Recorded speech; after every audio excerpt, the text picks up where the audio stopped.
Teacher, UAE's biggest class. Welcome back. We're continuing our conversation with Abhisha and Surya, trying to understand as to what it is that toppers do differently. So we have a very interesting conversation, a topic coming up, and that's about the motivation to work hard, the motivation to do your best and to become a topper. So I was telling them during the break that a lot of parents, when they come to us for counseling, they say, my daughter comes and, when I ask her what was taught in class, he says, it was only this and that, we had a free hour here, the teacher was absent, and excuses like that. But on the eve of the examination, the truth unfolds. Yeah, and you come to know that the child has been concealing. Okay, and then you have physical punishments and abuses and a shouting match going on, and then the parent actively gets into the driving seat and then pushes the child to learn. So what we realize is a lot of students really detest sitting and learning. Grammar and history and stuff like that. But here we have got two young top achievers who are saying that they learn and they win very coolly. So let's ask this question. Let me start with you. Sure. Why do you take so much effort? I know your parents are watching, sitting in the next room, but let's be honest. Is it because you feel the shadow on you? They're micromanaging, they're pushing you. There's a lot of pain if you don't learn, or is it something that comes from within? Actually, what happened last year was, for a very short period of time, I just completely gave up for some reason. Okay. I was just like, no, that's it. I'm not going to do it. I do not know why, what happened. But then suddenly something clicked, and I've had an ambition for so long that I wanted to take astrophysics in the Yale University, and I wanted to become an astrophysicist in NASA. Okay. So Yale University is pretty expensive, and like all Ivy universities are. True. And I really thought about it, and I do want to lessen the burden on my parents, especially because they've done so much for me. So it's time to give something back, and even I have a little sister. So I don't want them to work so hard for the rest of their life. So what I decided was, I'm gonna work hard for my passion. I'm gonna get a scholarship, and I'm gonna go study there and take whatever degrees I want. Wow. So, as a psychologist, let me tell you, it's not behavior that makes a difference. Anybody can choose to behave in a particular manner. Sure. But what sustains are your core values. There should be a reason why. If somebody asks you, why are you doing this? And if you have a concrete, specific reason, and that explains everything. And I think we found some core values there where you really want to work hard, set a nice example, and then probably take the mantle from your parents and support them. You talked about giving back. They've loved you and supported you so much. Obviously. So I think it's these values that we need to instill in our kids, and behavior and working hard will automatically follow. What's your take, you kid psychologist, Abhisha? What do you feel? Well, my parents never push me in terms of studies. Like, if they see me spending too much time on social media and stuff, they'll be like, okay, you need to cut down on that, get back on track. But they've been so wonderful. They allowed me to choose my the subjects that I wanted to really go for. Okay. Like, there was this time when they were telling me, you have to take science, you're a topper, what's the point going for humanities, commerce, arts is not meant for you, you're meant for science. But then when I really sat down and explained to them, they were so understanding, and they let me take humanities and pursue the subject I wanted to do, which is psychology. And I wanted to take psychology because I'm very interested about the mind, and I would like to help the mentally ill people, because being mentally ill is, if not worse, it's almost like being physically ill. You're disabled from doing anything that you want to do. So it's that vision that I have in my mind, and that ambition that pushes me every single day. When I wake up, I think, okay, psychology, I have to get into the best university possible, and I want to get in with a scholarship, can't burden my parents. So that drives me the entire day. Like, you have to wake up with determination, and by the end of the day you need to go to bed with satisfaction. So it has to drive you the entire day, and if others push you, you're not really going to enjoy it. It needs to come from within. That self-motivation is what makes you successful. Oh my God, that was I hope I could extract a couple of minutes of video from this program and share it with the parents. What came out from your answers is a strong why. is a strong why. You talked about an Ivy League institution. You talked about a premium college. Yeah. You talked about your stream, what you want to really be, astrophysicist. And so I think if the why is implanted in the students, and a why that agrees with their values, not because I wanted to be a collector, so you have to be a collector. A lot of parents do that.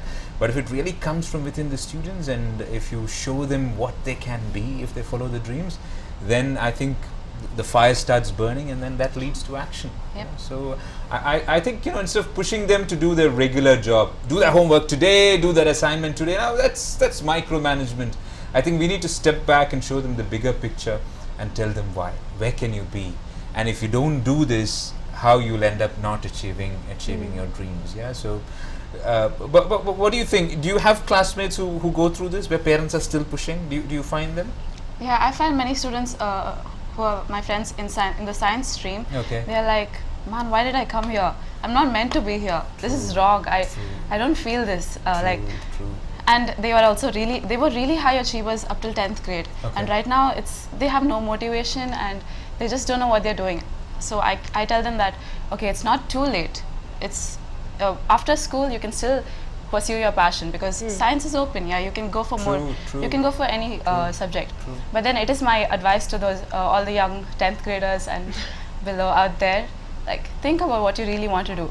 Like, choose what you're passionate about, and make your parents happy, but go for what you really want to go. I think what people need to do, Abhisha, is they need to do the research. A lot of parents are not quite aware of what's happening in the industry. True. I have a friend whose son wants to become an economist. Okay, and initially the parent was saying, no, it's either engineering or medicine. But what this young friend did is he went and researched, and he said, Dad, this is where I could learn. These are the universities where I can get scholarships. And he started communicating with people. He went on to LinkedIn, linked with famous economists in the industry. And once that credibility is established, that you mean business, and that you really want to do, not just a women fancy. Yes. I've got kids who say, today I want to be a rock star, tomorrow I want to be a trainer, third day I want to be not that kind of flippant, turbulent dreams. But if you're really interested, and I think what you said made real sense. A lot of parents, they trust consultants who come and do psychometric assessments, and then who literally give you wrong information. True.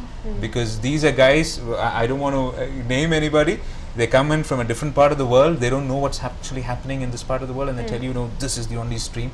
And children get into feeling like prisoners, like students who wanted to take humanities and got into science.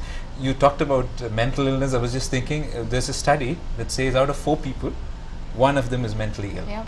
Yeah, so We we don't have Chanchal over here and 3 of us. That means 1 of us. So you'll have a lot of reference. That's just on the lighter vein. But I think there's a lot of help that is required at the initial stages itself, and I'm sure when you have noble, profound values like that, I'm sure you can help a lot of Thank people. you. Yeah. I would like to now try something different. I'm going to give you a short phrase All right. or a word, Okay. and I want you to come up with the answers that automatically spring. Okay, not carefully planned and thought about, but it should just spring. Okay, so I'll start with Surya here. The question is, complete the sentence. Exams are dash. Exams are a chance to know where I stand. Wow. You didn't say exams are yuck or exams are, terrifying. No, why should they be? Okay. It's a self-evaluating time. Uh-huh. It's a time to know where you stand, Okay. how much you need to improve, Okay. Where you need to go. True, and it's not the last fork on the road. You definitely have other opportunities as well. Second one is on behalf of all the youngsters there who feel working hard is a huge challenge. Yeah. So let me ask you, working hard is dash. Not the hardest thing on the planet. You just have to be smart and systematic. That's a smart answer. You didn't say it's casual or easy. It is hard. It is. But yeah, definitely it is hard. But that's what a lot of people nowadays say. If you follow your passion, you don't have to work a day in your life. Have you heard that saying? No, that is not true. That's absolutely wrong. I'm a trainer. I followed my heart. I became a trainer. But still, there are umpteen things that I still have to do, which are irritating and painful. Yeah. This is what I do, which is interesting, talking to people. But the preparation and a lot of other things which are not. So you still have to work hard. Thank you. You have been number 1. Okay. And so the question is, being number 1 is dash. number one is just a number. It's not my top priority. Okay. But yeah, I do try to be best at what I can, but it's what I do is not for being number one. So you're not seeing yourself there on a pedestal, and you don't want to say, oh my God, there are others trying to catch up. That doesn't bother you much? No. Okay. Because everybody is in a race. Okay. And you know, everybody is trying to get somewhere, but that's somewhere different. Why do I have to bother about anybody else? So it's I do what, about doing your best and aligning it with your values, and what happens naturally happens. Yeah, it happens. A question on the other side, failing is dash. FAIL. First attempt in learning. Wow. So you link it to what you said, about exams as well. Yeah. So we in NLP we use a phrase, failing is feedback. That the way you prepared at that particular point of time didn't work out. So that's not the end of the So you got to road. try something new. Yeah. True, but then you shouldn't get into a habit of failing either. Yes. You learn quickly and you bounce back, so that you put it behind you. Yeah. So coming to our junior psychologist now, from the astrophysicist, and I'm absolutely happy that we have a mix here. Somebody who's more on the right side of the brain, and somebody who's on the left side of the brain. So what would be your questions? Exams are what? Challenging. Exams are challenging. Okay. Not impossible, but challenging. Challenging. It's a challenge. You need to take it up. You can't run away from it. That's where you're being assessed, like she said. You need to do it and accept whatever is the result. True. And work towards making it better, and be happy if it's what you wanted. I'm so happy that you said challenging, because in psychology we talk about a state called flow. You feel happy, you feel contented only when you do something challenging. Just imagine playing your karate.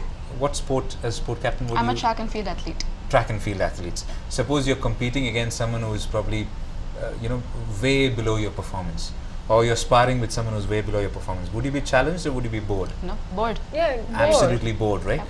What if you're competing against the best in the world? That pushes you. Yeah, but you would be stressed. You definitely would be stressed, because if it's the best in the world. Usain Bolt running in front of you, maybe, I don't know, karate. Yeah, Bruce Lee used to be our star. Now, what they say is you need to find the optimum challenge. Something that's not boring, but that challenges you. So I'm so happy that you said challenging. If it is not challenging, then you won't feel good, even if you've mastered it. Yeah, so that's fine.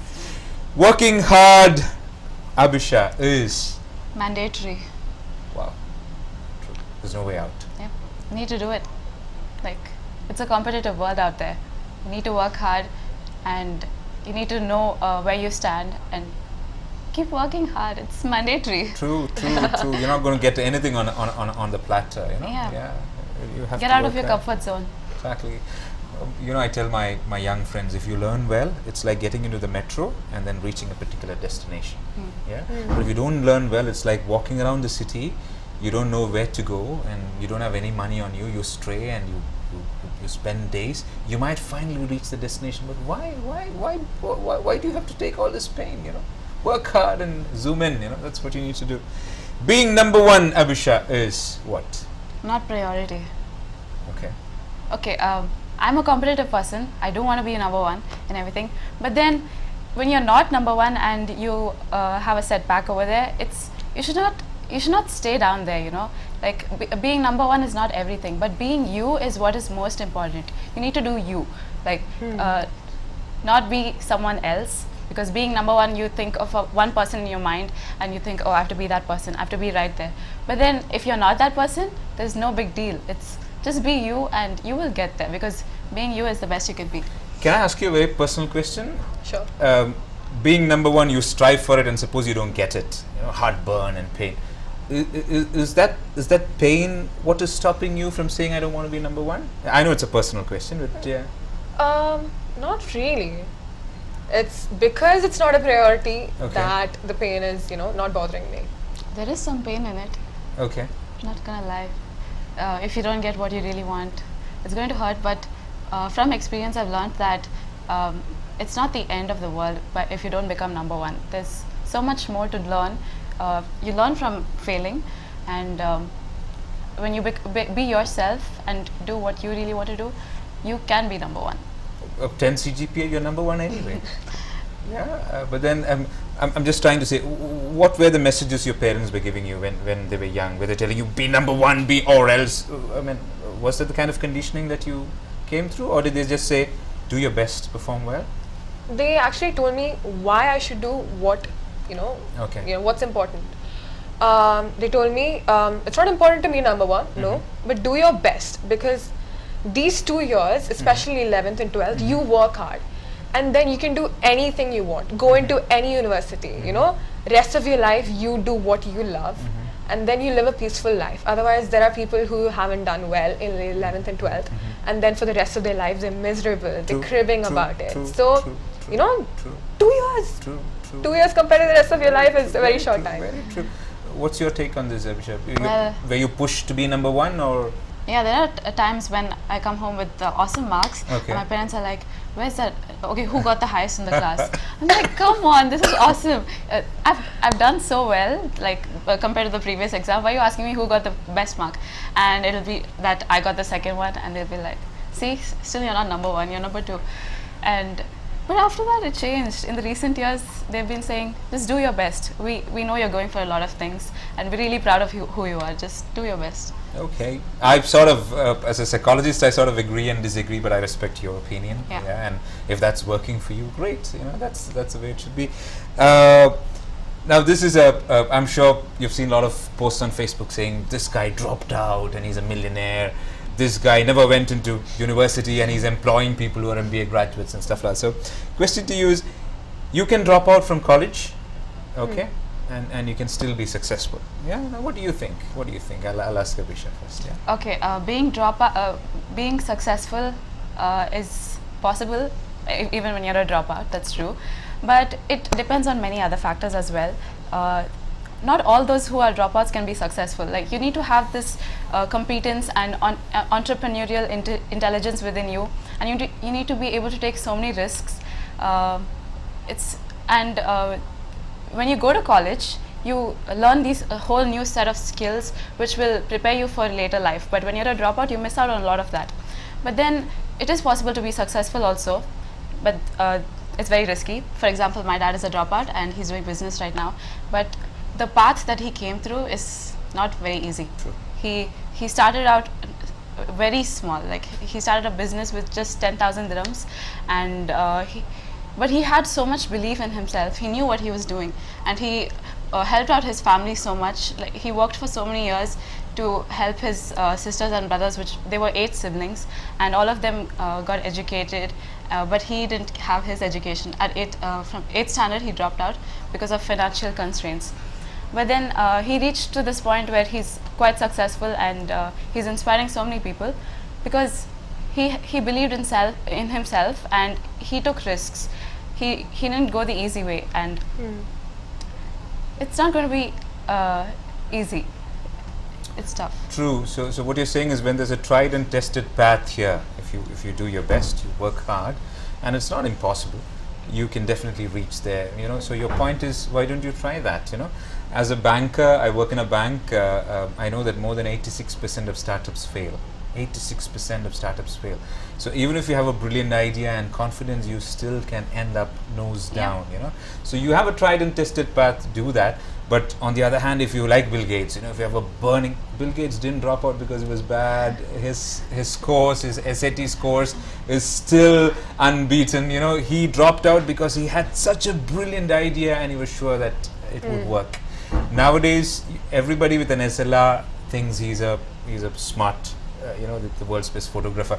I tell my son, it's like imagining you have a blue muscle T-shirt. It's like being Superman. It doesn't.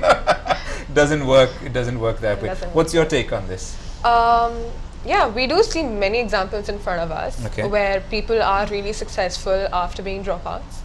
But then I'd say that, like she said, there are special values you learn while going through college and going through school.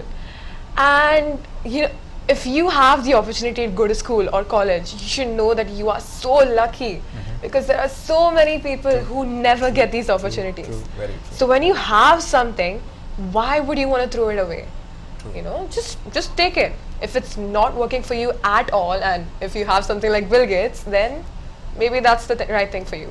There's a lot of time to take risk after having a basic setup, a basic degree or anything. So if you take a risk based on that, there's always something you can fall back onto. But if you don't finish your college, where is that safety blanket of yours? True. Beautiful. Profound thoughts coming from our young panelists. I'm absolutely enjoying the conversation. But then the clock is not very merciful as always, so we need to now summarize it. So I would probably have time for just 2 questions, but the first one is a little sensitive. We often find stories about youngsters succumbing to pressure and then suddenly deciding to do very, very desperate things, committing suicide, probably dropping out, running away from home. And whenever incidents like these happen, we find people pointing fingers at schools and at parents and saying, you've put so much pressure on this young girl or on this young boy. Now the question is, you guys are doing so many things, a lot of things, because you're motivated from within, but you also have pressure from outside. That's the way things work. Now, are you stressed out? Do you sometimes feel like screaming out or saying, this is too much for me, oh my God? Do we really push you, this world, that is? Do we really push you to that limit? I don't think so. I really don't. But that's because, like I said, I keep myself really busy. Okay. So when you keep yourself busy, you're not giving your mind any time to think about anything negative at all. There's this like moment when you give yourself time, and that's when all the, you start thinking about all the what ifs and, all that. There's a quote, your mind is like a ship. You won't drown unless you let negativity in. True. Right? A ship only drowns if you let water inside. So there's a certain willpower that has to be there. It has to, that burning desire in your mind that yes, I will achieve my goal. That has to be the leading light of wherever you are. That has to be there. True. So yeah, whatever pressures that come, at times it does get to you.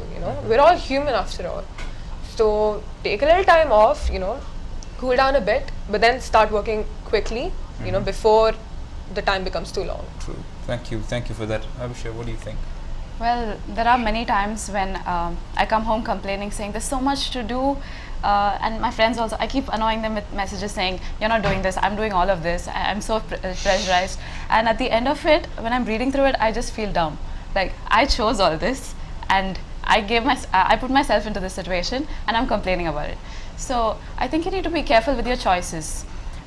You have the choice to choose what you want to do, and if you choose so many things, it is going to be pressurizing, but if you have the willpower, you can do it. So again, I want to repeat, make sure you choose the subject that you're very passionate about, and you'll be very happy if you're doing what you really love. True. See, what parents should realize is everyone has to be pushed a bit. We call it a stretch goal. In the corporate world, if you can achieve 80%, we force you to achieve 90%. Yeah. And that's the space where you get out of your comfort zone. That's the space where you understand your capabilities. That's the space where you really perform well. Okay? You cannot be in your comfort zone and still succeed. But at the same time, everybody has got a threshold. You're like a rubber band. You can pull the rubber band, but at a certain point, the rubber band snaps. So parents and teachers will have to be extremely careful. But my take is, if a child is depressed, it's not when he or she commits suicide that you should come to know that the child is depressed. There are a lot of symptoms that you can catch. Eating habits change, dressing habits change, communication styles change, your behavior changes completely. So we parents should keep a close watch. My daughter always says, I have my eyes on you. So I think we need to have our eyes on them lovingly, to support them. Yes, we push them, but when we see that it's really getting into the dark zone, we need to stop, and we need to make sure that the rubber band doesn't snap. I'm sure you agree with that. Yeah, parents should be the first one to identify these symptoms. True. If you see that your child is not enjoying the activities that he or she did before, or if you see a complete change in the way he or she behaves, you should look into what's causing that, and not go and pester him saying, okay, you're depressed, you're different these days, something's wrong. True. Don't do that. True. But look into the problem and try to. But I wouldn't blame the parents either, We all come here from our native countries to make a living, and then the parents are very busy. We cannot blame them. But, I think it's very important for a family to spend time. Only that's when you notice some subtle changes. Nice. I think mothers are more capable in that way. True. I think guys, no offense, but they tend to be a bit more oblivious. True. So my parents do this. It is a bit annoying at times. So they come, I usually take my snacks into my bedroom and I like watch YouTube and start eating. And then my dad goes like, come on, let's sit at the dining table. I'm just like, no, I'm done, okay? I'm not eating with you guys anymore. So then what they do is they take all their dishes and come to my bedroom. So then, I crack a smile and then we start talking about our day. So it's very important to spend time. Sure. I think you complimented each other when Abhisha said parents should notice this beforehand, and you said you should spend time, because only when you spend time in a non-threatening casual environment, board games, or you travel together, or you have fun across the table, that's when you really see, oh, this person is behaving weirdly, and that could be the first sign, the early warning signs that could help. We'll probably have time for one last question, and that would serve as a summary for what we discussed so far. What, Surya, do you think are the main differences between a student who does well and a student who does over the top? Okay. First would be definitely parents. I think one of the main points we talked about today was parents, encouraging parents. Okay. I think it's important for parents to push a child till a certain limit, but to know where to stop and let the child do further. True. Then is self-motivation. Just close your eyes, think about what you want the most. And every breath you take in, you work towards that goal. Wow. Because when you achieve that, there's nothing that would feel better. True. And then, like I said, keep yourself busy. Do not let negativity enter inside.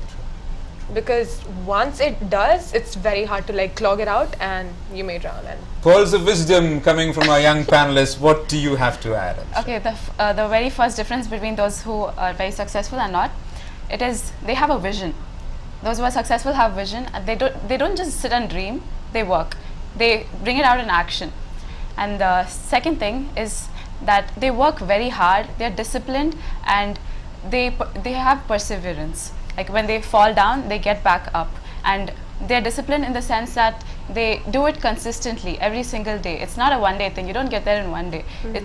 There's no shortcut. It takes patience, and you need to do it every single day to be there. And the last thing is that you need to enjoy what you do. It can't always be serious and tough, like same boring schedule every single day. You need to enjoy it, like go into it and really get the fun out of it, then you tend to enjoy it and adds on more and you become successful. Wow, I absolutely had a great time. If I may summarize, an aging mind trying to put things together, I think your values are very important. Make sure you tell your kids why that university, that organization, that domain that you want to excel in. I think if we can paint a brilliant picture of that into the minds of our young ones, I'm sure they'll get running. One thing that I absolutely love what you said is 90% of the learning happens in the classroom. So guys, please don't get distracted. You've got a teacher out there, use your notes, ask questions, pester her, use your friends, go to the library, make sure that what comes out of the teacher is captured and understood. Absolutely love the bit about the not the strategic learning, but the deeper learning, because you really want to use it, okay? And you should keep yourself busy all the time. Make sure that you don't allow these negative things to drill holes on your ship. So a lot of profound things for the parents. Both of them agreed you need to really help them choose a stream that they love. Otherwise, it's going to be extremely challenging for you. Now, once again, a huge thanks to Mrs. Bharti as well. Mrs. Bharti, Usha Balachandran, and Mr. Thomas Matthew. You've been our partners, sir. This is a very effective program. It reaches out to a lot of parents and kids. And thank you for your support. And we are absolutely delighted by the way our young panelists performed today. May God be with you all. We look forward to hearing about a very famous astrophysicist who makes a mark, and about a very famous and respected psychologist who helps people who are facing problems with mental diseases. I have to answer the question that I posed at the beginning of the session. You do well in academics, does that mean that you become successful in your life? In fact, a lot of studies prove that the opposite is true. People who really succeed well, most of them have not had a very colorful academic track record. You know the reason?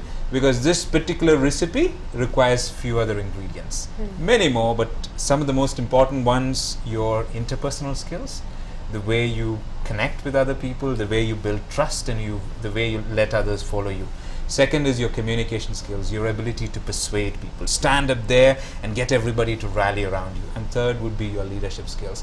So, but you of course have opportunities to develop them on the way. For the time being, focus only on your academic skills, because that's your numero uno priority. If these youngsters can do that, I'm sure they're not. I don't see two super girls here. I see people in flesh and blood. Only thing is their hearts and minds are in the right place. So if you do that well, I'm sure you can be startling examples of success. Get your name up there on the big brown board and make sure your parents see your face on the photograph. Make them proud, make your teachers proud. May God be with you all. This is Chanchal. This is with Chanchal, Sangeet Ibrahim signing off with Abhisha and Surya. Thanks a lot. Continue giving us your feedback and we'll definitely be back. You want to say bye before we log off? Bye. Bye. Thank you. See you soon.